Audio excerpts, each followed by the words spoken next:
अस्सलाम वालेकुम तमाम मुझे सुनने वालों को ऐमन रिजवी का सतरंगा सलाम। भारतीय किसान है सत्ता के तलबकार नहीं, भारतीय किसान है सत्ता के तलबकार नहीं, हाथों में इनके हल था कोई तलवार नहीं। कौन कहता है खेतों से इन्हें प्यार नहीं, कौन कहता है खेतों से इन्हें प्यार नहीं, मार खाने को मगर दिल इनका तैयार नहीं। जिस तरह उत्तर प्रदेश में इलेक्शन हो रहे हैं और एक के बाद एक ऐसे रुझान आ रहे हैं जहां बीजेपी के एमएलए को दौड़ा दौड़ा कर मारा जा रहा है, कंपेनिंग नहीं करने दी जा रही, बीजेपी के कद्दावर नेताओं को लौटाया जा रहा है, उसके मद्देनजर बीजेपी ने एक और अपनी गंदी चाल चली और मुंह की खाई।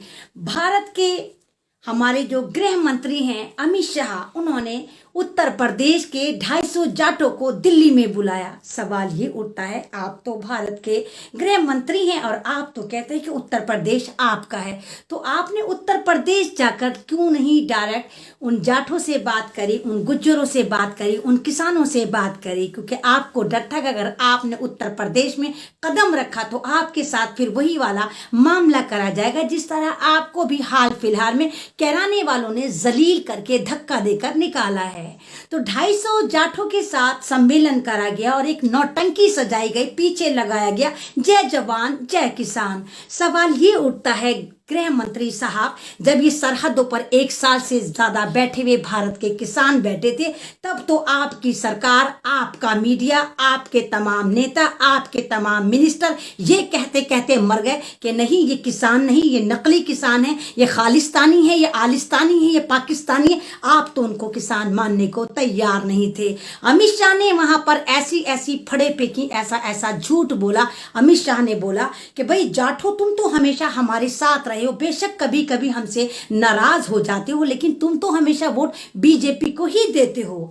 अमित शाह ने एक और झूठ पेला। अमित शाह ने बोला कि 650 साल से किसान और बीजेपी एक साथ हैं। अमित शाह क्या सबको पागल समझते हैं? अमित शाह को क्या लगता है कि अगर वो किसानों से, वो जाटों से कुछ भी झूठ बोलेंगे तो पता नहीं चलेगा? जबकि आपको पता होना चाहिए कि बीजेपी की स्थापना 1980 में हुई, यानी अभी 50 साल भी पूरे नहीं हुए और वो वहां बोल रहे हैं कि 650 साल से किसान और बीजेपी वाले जिस तरह मुगलों को भारत से भगाने में कामयाब हुए, उस तरह उत्तर प्रदेश की सियासत को फिर वो हथियाएंगे। क्योंकि इनको पता है कि उत्तर प्रदेश में जाट का जो एक गढ़ माना जाता है वो पश्चिमी उत्तर प्रदेश माना जाता है, और इस वक्त पश्चिमी उत्तर प्रदेश में मुसलमान जाट एक साथ आ चुके हैं जब से मुजफ्फरनगर में राकेश टिकैत साहब ने नारा दिया था अल्लाहू अकबर और हर हर महादेव। क्योंकि उत्तर प्रदेश में 30% मुसलमान है, पश्चिमी उत्तर प्रदेश में 30% मुसलमान, 20% जाट और 25% दलित आते हैं। इसी वजह से इनको अपनी हार साफ नजर आ रही है। अमित शाह ने एक और झूठ बोला। अमित शाह ने बोला कि जयंत चौधरी रास्ता भटक गए हैं, जयंत चौधरी फिर वापस आएंगे, उनके लिए बीजेपी के दरवाजे खुले हुए हैं। यानी एक फूट डालो आंदोलन करो वाला इनकी राजनीति जैसे अंग्रेजों ने करी वही वाली है। जयंत चौधरी को बदनाम करना, आरएलडी को बदनाम करना, किसानों को बदनाम करना, ये वाली बात दर्शाती है कि ये सरकार कितनी डरी हुई है। क्या आपको लगता है कि जो अमित शाह ने जो 250 गुज्जरों को बुला के, 250 जाटों को बुला के, 250 किसानों को बुलाकर उनको एक तरह के बदनाम करने की कोशिश करी, क्या वो उसमें कामयाब होंगे? आप खुद बताइए। क्या दिल्ली की सरहदों पर जो बैठे थे किसान, और खासकर गाजीपुर में जो किसान बैठे थे, राकेश सिंह टिकैत जो थे, क्या वो किसानों के लीडर नहीं थे? क्या इनको बुलाया गया? किसी को नहीं बुलाया। बीजेपी ने उन लोगों को बुलाया, उन जाटों को बुलाया जो बीजेपी के कहीं ना कहीं एमपी हैं या बीजेपी के कहीं ना कहीं सांसद हैं। बड़ी बड़ी खाप पंचायत के सरपंचों को नहीं बुलाया गया, उनके प्रमुखों को नहीं बुलाया गया, और एक तरह का ऐसा बाजार सजाया गया। तो जाट आप पर किस बात पर यकीन रखे? 14 भी गया, 17 भी गया, 19 भी गया। क्या आपने जाट आरक्षण को दिया? जब आपको याद होगा अमित शाह ने गंगा जल हाथ में लेके शपथ ग्रहण करी थी, झूठी कसम खाई थी और कहा था कि 14 दिन के अंदर गन्ने का भुगतान होगा। नंबर 2, क्या गन्ने का भुगतान हुआ? न आरक्षण हुआ, न गन्ने का भुगतान हुआ। नंबर 3, अगर आपको याद हो हरियाणा में किस तरह जाटों ने एक प्रोटेस्ट करा था। आपको याद होगा हरियाणा में किस तरह जाटों ने एक आंदोलन करा था, उसमें अभी भी कई सौ जाट जेल के अंदर हैं और आज तक वो नौजवान वो लोग अपने घरों को नहीं आए। तो बीजेपी ने तीसरा झूठ ये बोला कि उन जाटों को आज तक ना तो जमानत मिली है, ना उनके ऊपर से केस खत्म हुए। आपको याद होगा अभी जब दिल्ली में आंदोलन हुआ, किसान सड़कों पर बैठ गए, तो इनमें लगभग 850 किसान शहीद हुए थे। क्या 850 किसानों को मुआवजा दिया गया? क्या 850 किसानों को ये बीजेपी सरकार वापस ला सकती है?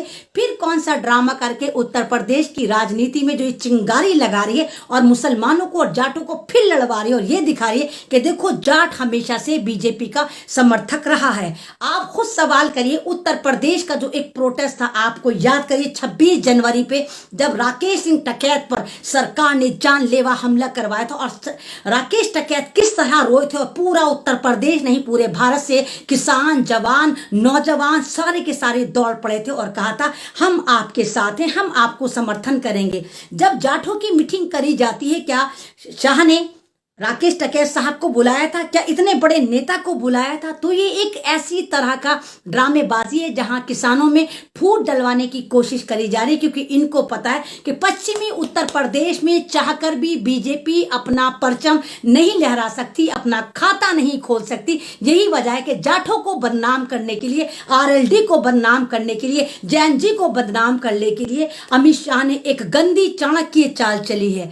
आप एक चीज देखिए कि किस तरह ये लोग ड्रामेबाजी कर रहे हैं उन किसानों को जिनको सरहदों पे मारा जाता था, जो किसान सर्दी में पूरे एक साल गर्मी बरसात में बैठे रहे, जिनकी कोई सुनवाई नहीं हुई, जिनका पूरा का पूरा इनका भान मीडिया यही कहता रहा कि नहीं ये किसान नहीं है, ये गद्दार हैं। आज उन किसानों को प्रमोट करने के लिए, उनको बेवकूफ बनाने के लिए फिर ये घटिया चाल चली जा रही है। लेकिन भारत का किसान कुछ भी नहीं भूला है, सब याद रखा जाएगा, सबका हिसाब लिया जाएगा। खासकर पश्चिमी उत्तर प्रदेश का किसान आपके झांसे में नहीं आने वाला। एक जो नारा लगा था हर हर महादेव, ला इलाहा इल्लल्लाह या अल्लाहू अकबर, वो नारा हमेशा जिंदा रहेगा और किसान इस बार बताएंगे कि उत्तर प्रदेश में किस तरह किसानों को बचाया जाता है। उसी सरकार को समर्थन देंगे जो सरकार इनके हित की बात करेगी। उत्तर प्रदेश में उसी सरकार को समर्थन देंगे जो इनके हित की बात करेगी। बीजेपी ने एक और झूठ बोला कि भारत में हमेशा